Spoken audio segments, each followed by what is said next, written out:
నీలాంటి కూతురు పగ వాళ్ళకు కూడా ఉండొద్దే, ఉండొద్దు.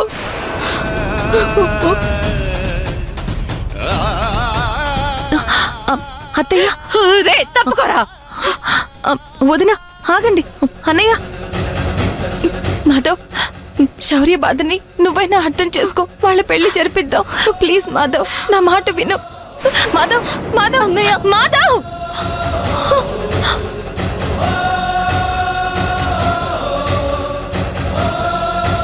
పంతులు గారు, మీరు కార్యక్రమం జరిపించండి. అలాగేనమ్మా. ఓమా ఓ జ్యోతిరసోమృతం బ్రహ్మ భూర్భువస్సువరోం మమోపాత్త దుర్దక్షే ద్వారా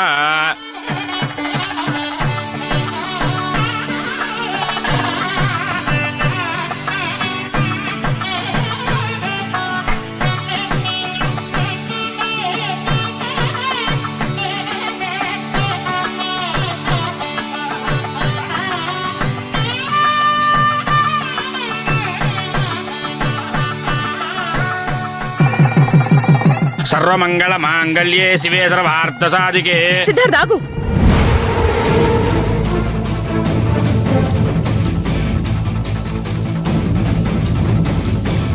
తాళి కట్టావంటే నీకు మాకు ఎలాంటి సంబంధం ఉండదు. పర్వాలేదు మమ్మీ. నీ కొడుగ్గా డబ్బులకి అమ్ముడుపోవడం కంటే నా శౌర్య ప్రేమకే లొంగిపోతాను.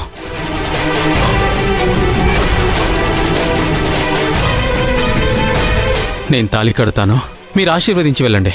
అంత కర్మ మాకు పట్టలేదు. నీ చావు నువ్వు చావు. పదండి.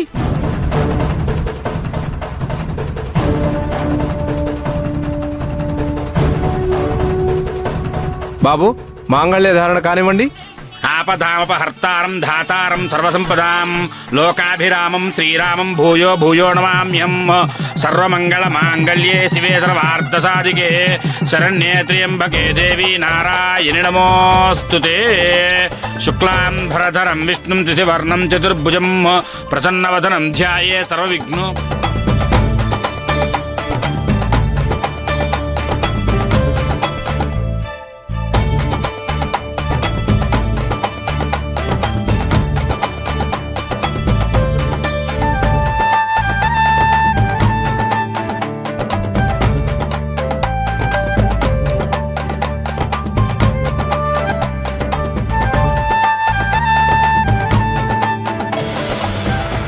బామ్మగారు మీరు ఆశీర్వది.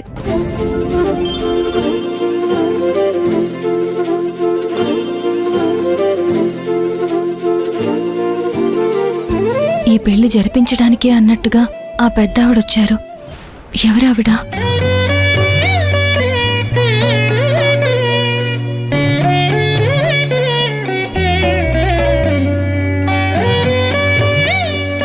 అమ్మా భూమి, నువ్వు చాలా కష్టపడ్డావమ్మా, చాలా మంచి పని చేశావమ్మా.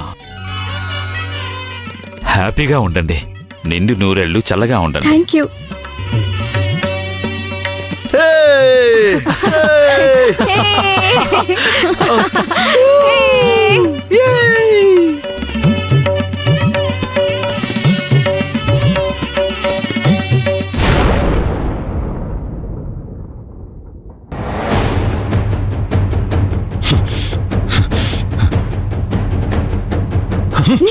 అన్నయ్య, అన్నయ్య,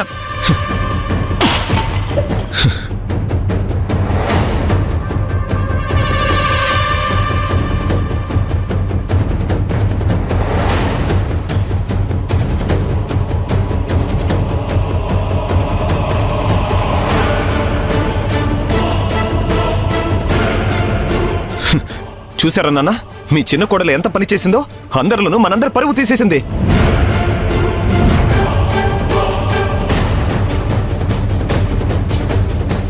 అరవింద్ మీద అంత పెద్ద అబాండం వేసి అత్తయ్య దగ్గర మనందరం తలదించుకునే పరిస్థితి తీసుకొచ్చింది.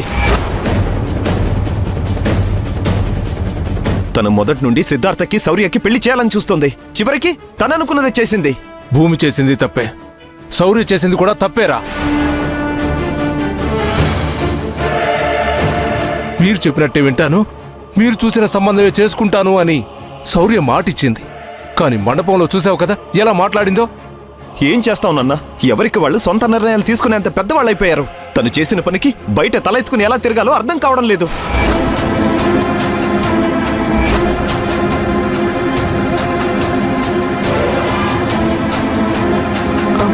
బావా అసలు ఆ భూమి కావాలని ఏయ్!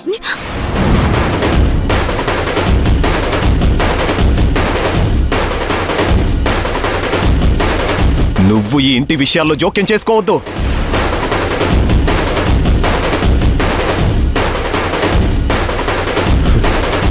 అన్నయ్య, భూమి ఇలా చేస్తుంది అనుకోలేదు.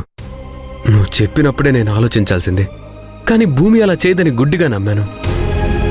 నేను కొంచెం జాగ్రత్త పడుంటే ఇదంతా జరిగేది కాదేమో.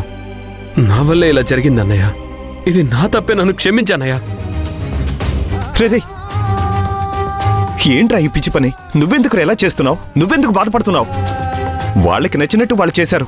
వాళ్ళ దారిలో వాళ్ళు వెళ్ళారు. శౌర్య మాటలు నమ్మి అత్తయ్యని అరవింద్ని మళ్ళీ పెళ్లికి ఒప్పించడం మనది తప్పు. భూమి విషయం తెలిసి కూడా తన విషయంలో జాగ్రత్తగా ఉండకపోవడం మన తప్పేరా?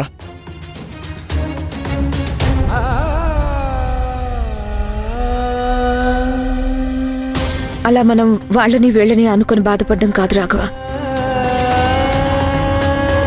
భూమి అంత మూర్ఖంగా ఏ పని చెయ్యదు. ఇంతమందిని కాదని తను అలా చేసిందంటే ఖచ్చితంగా ఏదో జరిగింది. అదేంటనేది మనం తెలుసుకోవాలి. ముందు అది తెలుసుకుందాం.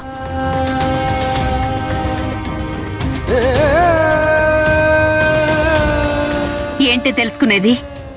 చేయాల్సిందంతా చేసేసింది కదా.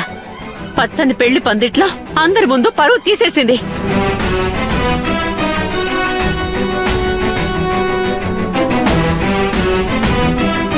గుండెల మీద పెట్టుకుని పెంచుకున్న కూతురు మన మాట లెక్క చేయలేదు, మన గురించి ఆలోచించలేదు. కనీసం ఇంటి కోడలైనా మన గురించి ఆలోచిస్తుంది అనుకుంటే తనకే అండగా నిలబడింది. మన ఇష్టాన్ని కాదని, దానికిష్టమైన వాడితోనే దానికి పెళ్లి చేసింది.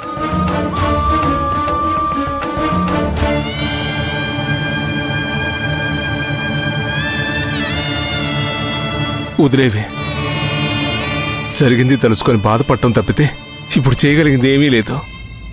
అసలు అది అనేదే పుట్టలేదు అనుకుంటే ఏ బాధ ఉండదంతే.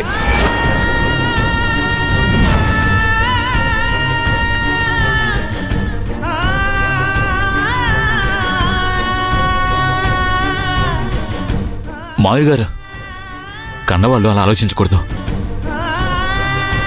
కొంచెం ఓపిక పట్టండి. నిదానంగా అన్ని విషయాలు తెలుస్తాయి కదా. ఆ తర్వాత ఏం చేయాలనేది చూద్దాం.